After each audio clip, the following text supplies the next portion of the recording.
Welcome, ladies and gentlemen. My name is Cole Spire, and this is the 16th episode of Help for the Guildless. And I want to thank you all for sticking with me as long as you have. And, well, just being all around awesome people. So,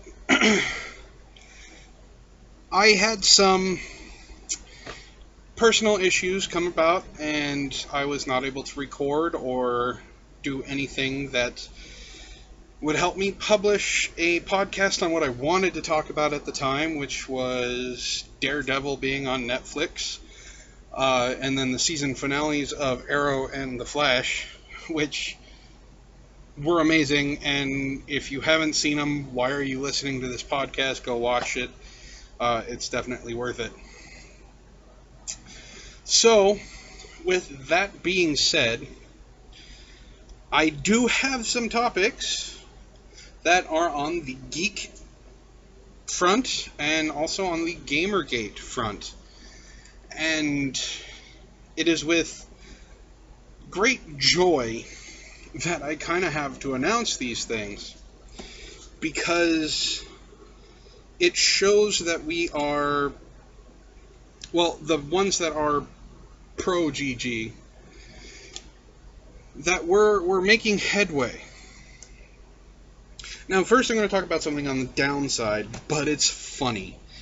And on the back end of this, I am going to talk a little bit about something that everybody else is talking about, which is Matress Girl. Because that's just, it's just stupid. Anyway, what we're going to talk about at the beginning right now is good old Randi Harper. For those of you who do not know who the giant, white, blue-haired, conquistadorial mammoth is, and don't get me wrong, I'm making fun of her because she's a moron, not because she's big. I'm a big guy, okay? But I still hold myself better than she ever could. So, if you don't know who she is, she created a block bot. An automated block bot for Twitter. And it was basically a blacklist. There are, now how it works is, you are on Twitter. You have a couple of people you follow. Say you follow Sargon of Akkad, Shoe on Head, Mundane Matt, Adam Baldwin, and Mr. Repsion. You would then be lumped in at a level and automatically blocked by people who use the block bot. You may have never interacted with them ever before, but because you follow them and have the same ideals as them without even having anything come into contact with that person, you would be blocked. So, now, Randi Harper hasn't done anything besides this, except for be a gigantic troll towards the likes of Mundane Matt, Sargon of Akkad, and a couple other people. Well, anyway, that's a small rundown of who she is. Now, this came out a couple days ago, I think maybe a week ago. Randi Harper reviewed a book on Amazon. Now, that's not a bad thing. Users reviewing other users' work is always good. So, when you do something like that, usually you have to read the book. So, to make a long story short, Randi Harper left a scathing review of a book about women in tech. Now, her being the ginormous, slovenly, blue-haired blob that she is, you would think that a book about women in tech is actually really good for feminism. And good for good for anti-Gamergate, because it means they're pushing a narrative and all that stuff. No. Flat out, no. Randi Harper left a horrible, horrible, horrible review, which she then stated that she didn't even read the book. And she blasted the guy who wrote it, because it was a man who wrote it, who had a co-author who was a female, but that doesn't matter. The man wrote it, and how dare he feel like he has say in the women in tech industry, even though he's in it, and he's a feminist, and he supports women in tech, and most people support women in tech. Alright? So, what comes about from this?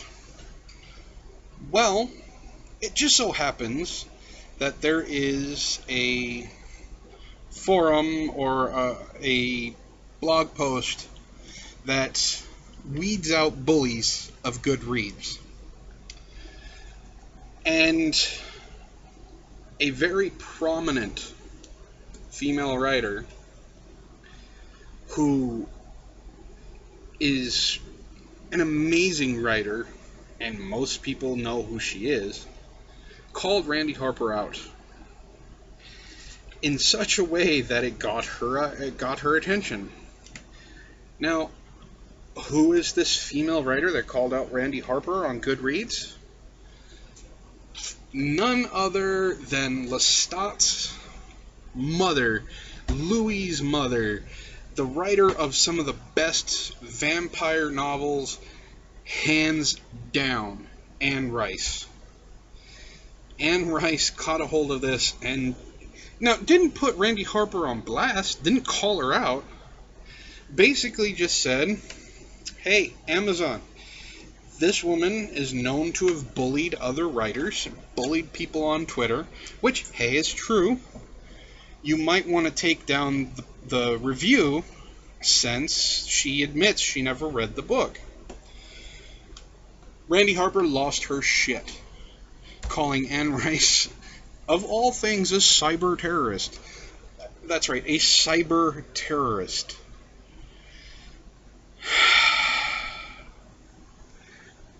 Anne Rice is anything but. She accused Anne Rice of sending her thousands upon thousands of Twitter followers to attack her and harass her and abuse her online. Now, going for the SJW doublethink that Randi Harper likes to portray and push through, dissenting opinion, and an opinion that states, hey, maybe you should have read the book before bashing it, is considered harassment and abuse. So, you would think that after you got your shit smacked by Anne Rice, you would lay off. No. Oh my God, no. 2 other people get involved, and both of them are ginormous trolls and hateful people and double thinkers and hypocrites. The first one is Mr. Mind Killer himself, Arthur Chu. For those of you who don't know who Arthur Chu is, I don't know how to say this. He was a celebrity from winning on Jeopardy, and that's pretty much it. And then he decided he was going to make himself famous by attacking the Gamergate crowd and claiming harassment because he supports Zoe Quinn and the rest of the morons that think it's about harassing women. And now he has made it his goal to destroy Gamergate and push social justice and destroy misogyny and weed out the MRAs. Anyway, he, after Randi Harper's post gets taken down from Amazon, goes on Amazon And in the first sentence, shows how much of an idiot he really is. He states, "I haven't read this book. Period." And then goes on to bash the author again. This is the same tactic that Randi Harper used, except because he's a man and he's a feminist, he decides he's going to be even more vile. Anyway, it gets taken down again. Woo! So, Amazon's smarter than that, thank God. And then we get into what's really the third person to join this clusterfuck of idiocy, all based on someone calling out Randi Harper and her bullying ways. The Miss I Am Games Journalism, Leigh Alexander, calls Anne Rice a cyber terrorist for attacking Randi Harper and having the post taken down, and says, "Do you want me to send my followers after you? I have more Twitter followers than you." So with that statement alone, and I want to point out something, Anne Rice has given no fucks about this whatsoever. She did what she wanted to do, dropped the subject. It's the rest of these wingnuts that have been carrying on. So, one of Anne Rice's followers did a study, looked up how many followers each person had, Leigh Alexander, Anne Rice. And yes, at face value, Leigh Alexander has more Twitter followers, probably by like 20,000 or so. But aside from just the face value, this person dug a little deeper, found out how many fake accounts and sock puppet accounts and multiple accounts follow Leigh Alexander compared to Anne Rice. 85% of Leigh Alexander's followers are fake accounts. They still have the egg, or they've had one follow and it's just her, or, they're sock puppets of other people. 85% of her followers. Anne Rice, who, like I said, had about 20,000 followers less, only 20% of her followers were fake accounts. Weigh that out. It's ridiculous. And then, to make another comparison, Leigh Alexander was let go from Kotaku. At least I'm still sticking by that. She left under her own volition to save face, to join Boing Boing and Off-World. A week, maybe 2 weeks, after she left Kotaku and joined Boing Boing and Off-World, when she found out that her slew of readers did not follow her, and the revenue was not the same, took to Twitter, bitching and complaining, and asking people to buy her book, and even donate $1 to her Patreon, so she could pay bills. I want to let that linger. This is Miss I Am Games Journalism, after all. So, what does that have to do with Anne Rice? This. Anne Rice has never begged for money. Has never begged people to buy her things. And doesn't have her Twitter followers attack people. Why? Because she's worth $50 million. She doesn't have to. She is a legit author. She has thousands upon thousands of fans. And an amazing book series with multiple in-depth characters and storylines that were made into movies. Why would she risk all of that over Leigh Alexander, Arthur Chu, and Randi Harper? The real answer is she wouldn't, which is why she's not said anything about this. She did what she was supposed to do. Why have I gone 14 minutes or so about this? It's simple. The SJWs and feminist pro or anti-gamergaters all took something small that could have went away in less than a day and continued it and had the narrative of how horrible Anne Rice is, only to be shot down in a blaze of glory and had everything turned on them. It's absolutely amazing. Now, that's part of why I'm happy. The other part of why I'm happy is people are starting to wake up. Not just to Gamergate, not just to hypocrisy, not just to the feminists being crazy and pushing a specific narrative. People started seeing that when it was taken seriously and Law and Order did something about it. We talked about that already. So, there have been two amazing games that have come out in the past couple months.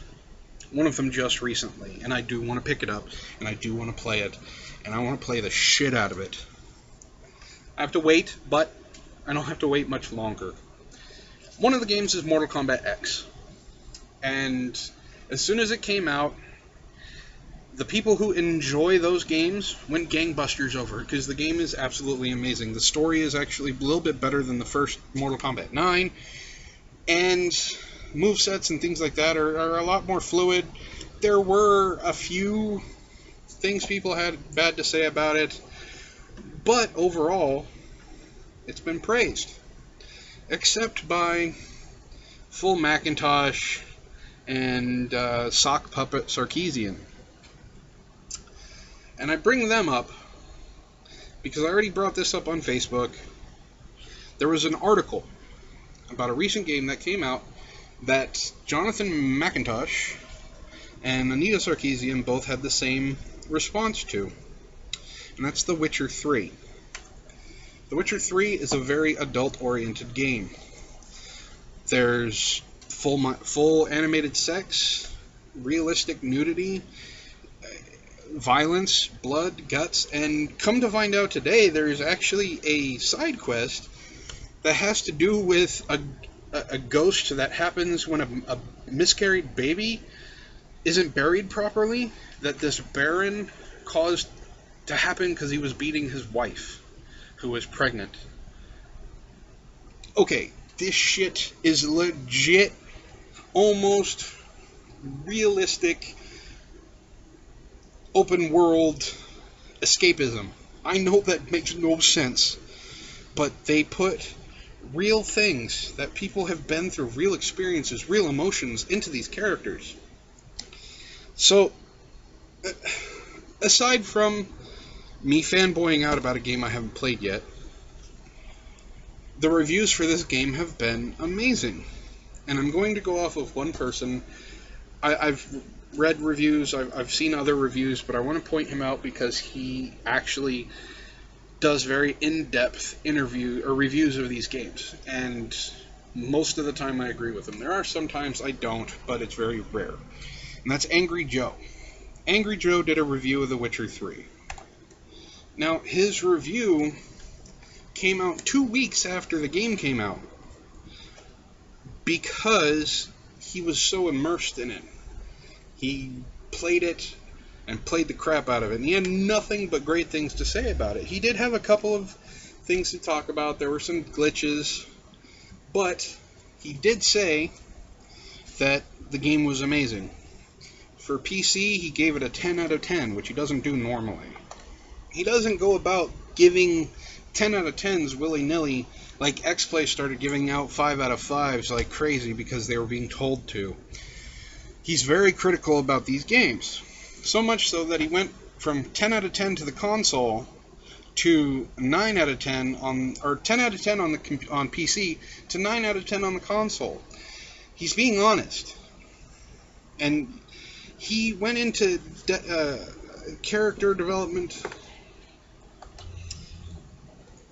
Now, I'm bringing all of this up because I haven't personally played it, so I have to go off of what someone else says. They talk about... Well, Angry Joe talks about what a Witcher is. And this is important because of something Moron and Sock Puppet said. A Witcher has to go through kind of a ritual to get rid of all emotion. So he's always brooding and always sarcastic and never, he doesn't show love or compassion or anything like that.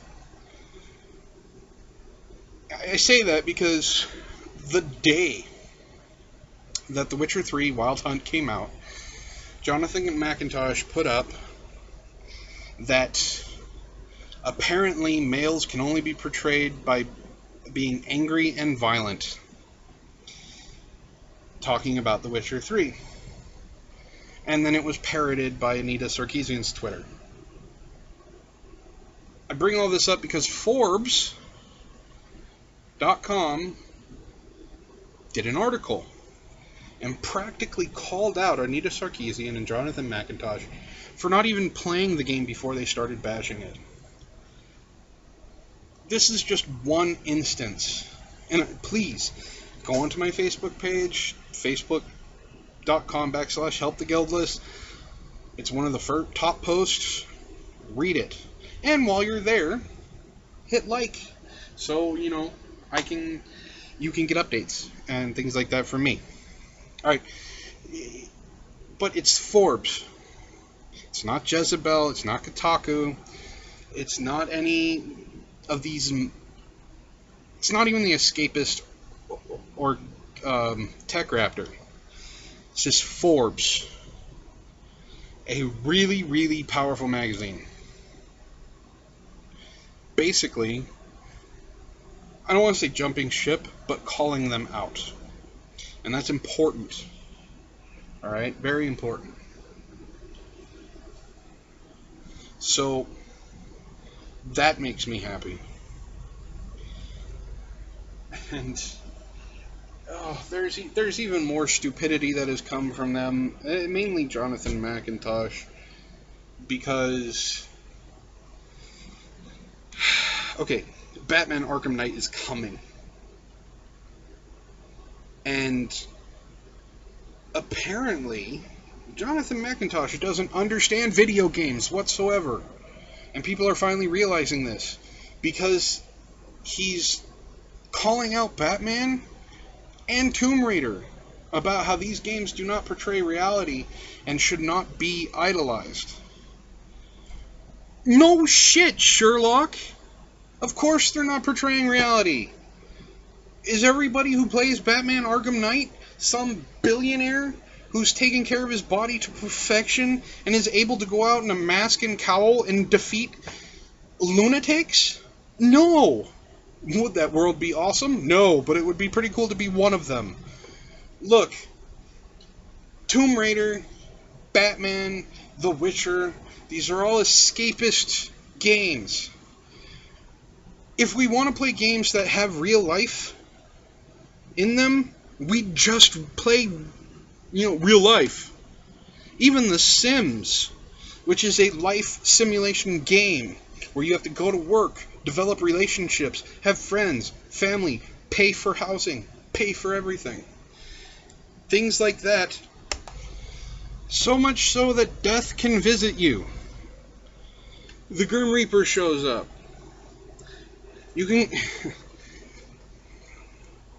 There are no real life games. Why? Because they're all escapist forms of entertainment. You portray yourself as the character and you deal with it that way. There's nothing that says that it has to portray real life or real life situations. Heavy Rain was amazing, but it was still pretty unrealistic. There are games like L.A. Noire that portray human beings as being emotional and have facial tics and things like that, and did some groundbreaking technology, but it's still a game. How do I know it's still a game? Because I'm not in the 1920s. Macintosh doesn't understand this, apparently. And other people are just starting to get tired of him. And I don't blame him. I really don't. Jonathan McIntosh, you're a moron.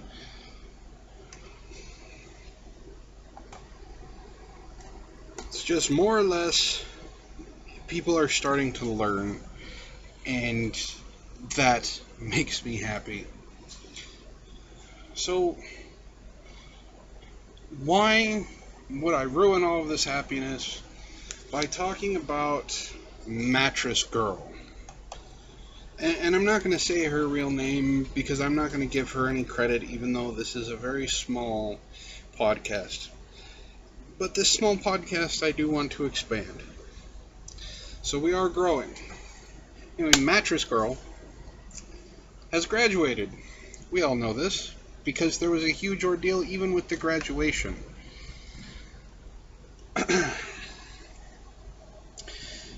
Now, I'm not going to say the name in French because I can't speak French, and I don't want to ruin someone else's language. She created a website that has an quotation art project.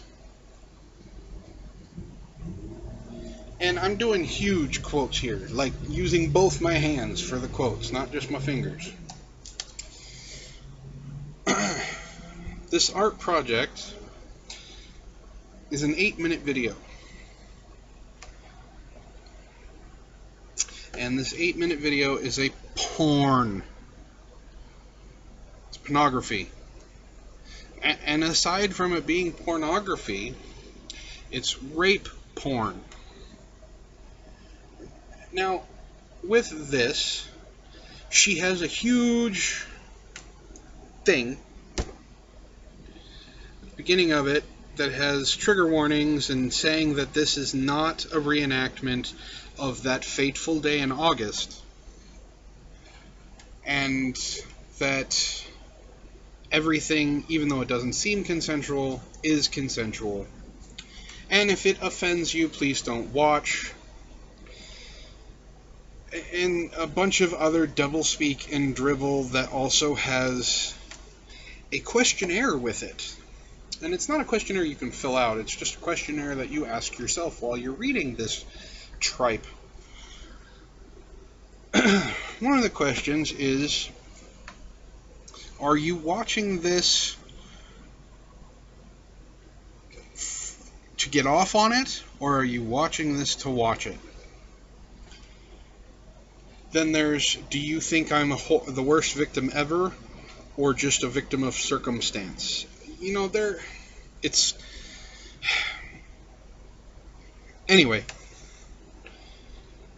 Then she goes on to say, and I'm paraphrasing all this because I'm not going to read it verbatim because legalese is easier to understand. She basically says, if you were watching this without my consent, you are participating in what happened to me in August. If you are watching this without my consent, you are basically raping me. Matress Girl. Hello. It's not how the internet works. Now, the name of the art project is This Is Not a Rape. In French, because French.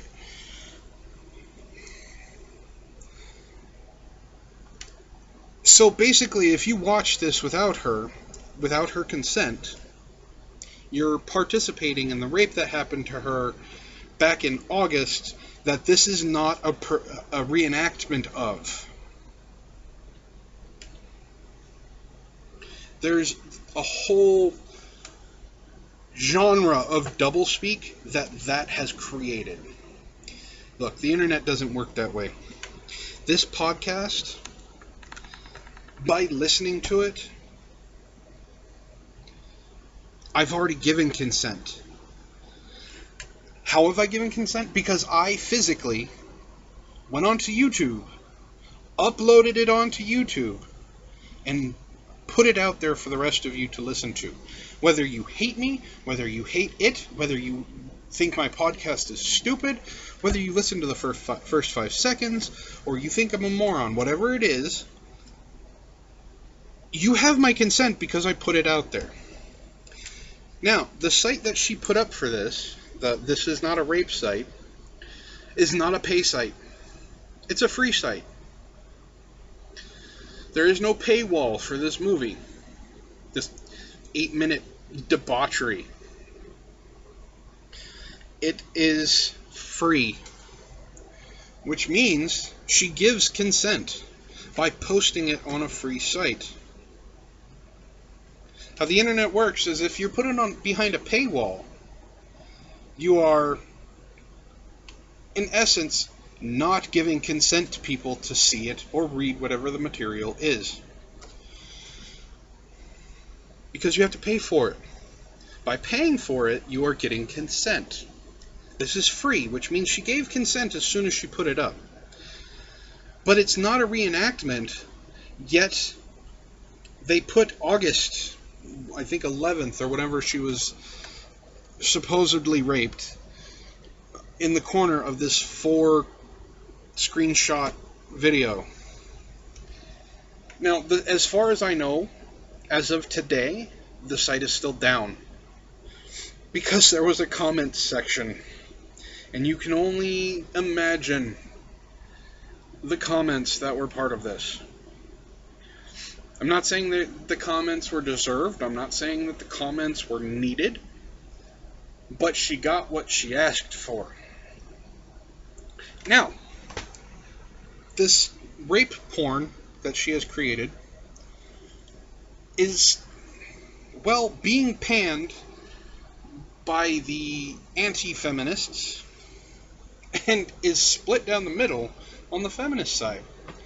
Of course, clickbait central Jezebel pushes this forward as something amazing for Matress Girl and how she is making herself vulnerable by putting this out there. If you want an honest, albeit somewhat biased review, go to Breitbart. Look up the review from Milo Yiannopoulos and read it. And he will tell you everything you need to know with a bit of humor. Now, why did she do this? Why? Why make yourself vulnerable, quote unquote? Well, here's the problem. She's no longer a student. She's no longer Matress Girl. She doesn't have the Carry the Weight project that accused this young man of being a rapist continually until graduation. She doesn't have people asking for interviews from her anymore. She doesn't have anything anymore. Well, the amount of narcissism that is in this girl is astounding. I'm not in the limelight anymore. What can I possibly do? This wasn't even a month after her graduation. This wasn't even a year when the fame does die down and no one's talking about her anymore. This was weeks after graduation. Weeks.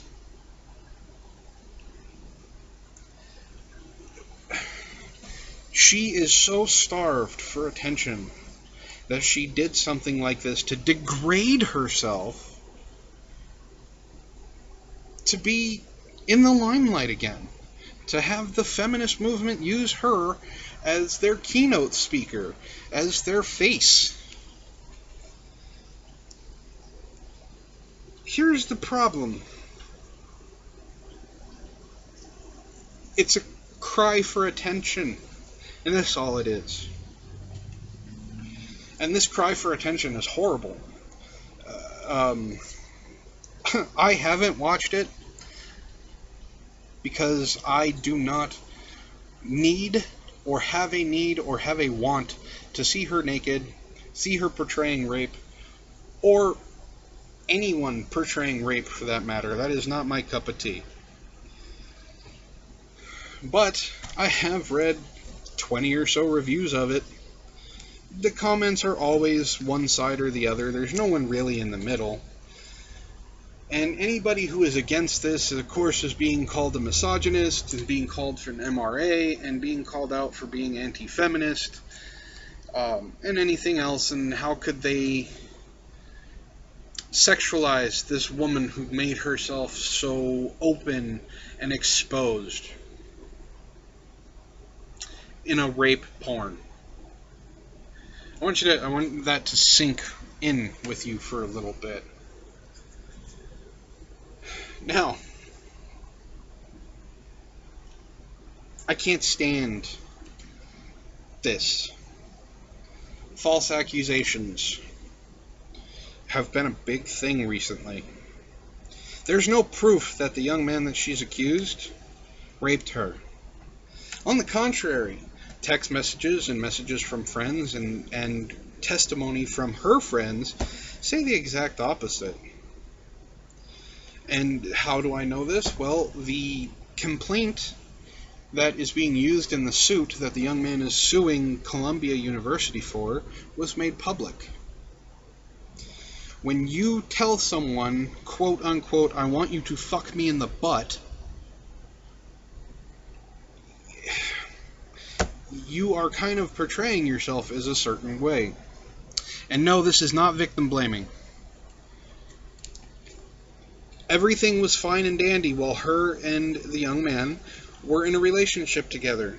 As soon as he got to stepping, suddenly this happened.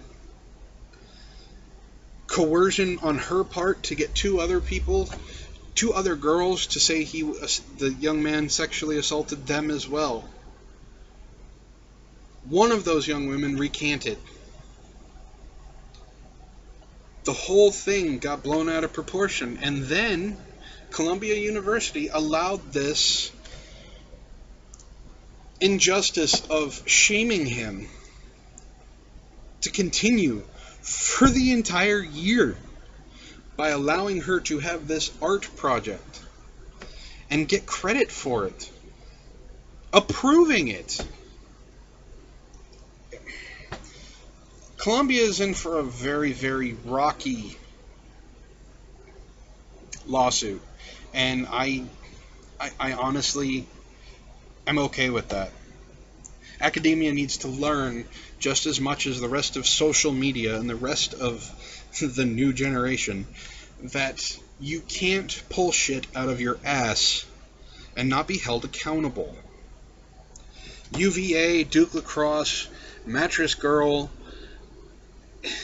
these are high priority cases. And with the high priority cases, Jezebel and other feminist rags decided to make them the poster child. So much so that when Jackie was proven false, that authors on Jezebel said we should still believe her even though it's proven wrong.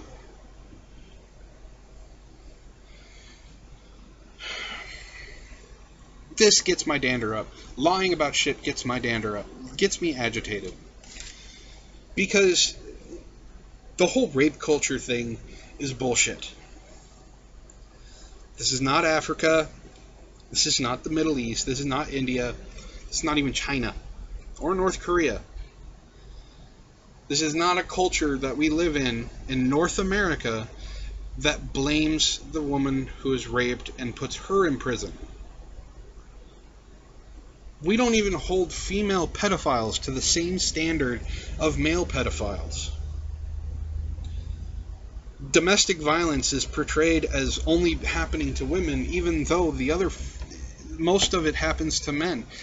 Not a lot, 55 to 45%, 55 male, 45 female. Domestic violence is a two-way street. You don't believe it's real. Fine. I want you, if you want to have an entertaining time while learning about this, look up Christopher Titus. Look up his comedy show, Norman Rockwell is Bleeding. And he gets very honest about something that happened to him. He does it in a funny way, but that's his shtick. He's a comedian. He has to. But it's all true. And then, watch Love is Evil. to see the continuation of what happened.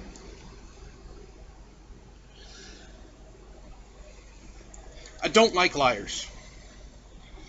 I especially don't like liars who don't want to be held accountable for their actions. And I am going into a long podcast right now, and this is going to be a small rant, and I'll finish it off with this. I had something happen to me recently. My girlfriend doesn't want me to talk about it, and since there's only about 10 of you, 11 of you, who subscribe, I feel comfortable saying it. I had CPS called on me by a former roommate. And the things that I'm not going to go into detail about it, but they basically lied. And they made the lie big enough that CPS actually came to investigate. Now, how do I know this person did it? Because of the questions that they asked me. Whether they wanted to be anonymous or not, when you gear your questions a certain way and you and I have had a beef, guess what? I'm not stupid. I don't think it's anybody else. I know exactly who it is. Why? Because the people that I have in my life know that shit like that isn't true. So that means one of two things are happening. One, you're Facebook stalking me, you're a subscriber to my YouTube channel, and you probably follow me on Twitter.